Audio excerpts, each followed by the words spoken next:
Республикаса бюджет того содыскуи миллиард саяшайт вылы. Шеумы шедес нежитка выла вот ёзлан мунтад язда имущество швештыщемыш. Лишалым шеум юкасны медвоч социальной туйвиже. Миллиарды шунжик бюджетники яслы уждон соттым могыш. Та юлыш шорнитысны парламентарий яс. Согласно прогнозам налоговой службы, у нас дополнительные доходы 3,3 миллиарда рублей. Это значительная сумма.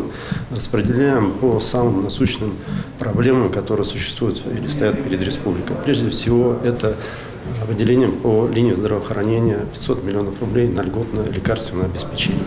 Мы знаем, что у нас есть единый оператор ГУП аптеки Республики Коми. Этот опыт единого оператора он себя показал. Значит, у нас отсроченных рецептов минимизировалось количество, поэтому продолжаем работу в том же самом направлении.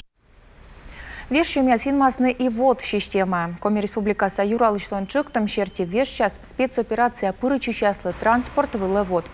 Колем во вештыщемыш простмедысны ная скодлан машина шоветымын вылыш и чаджик. Того наладен луаз и кык шовына. Полностью они будут освобождены от уплаты транспортного налога на машины, на одну машину до 200 лошадиных сил. До этого было до 150. Посмотрели, есть обращение, решили увеличить границу. В эти рамки уже попадает большинство машин населения.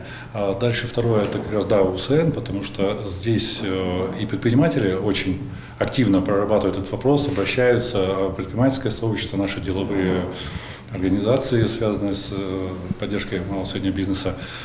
И Минфин просчитал, пошел навстречу, мы оставили по доходам 3% УСН, а по расходам 7,5%, так же, как было в 2023 году. Соттот шем юкасны и муниципалитет яслым. Став вешем ясы видла ласны аски.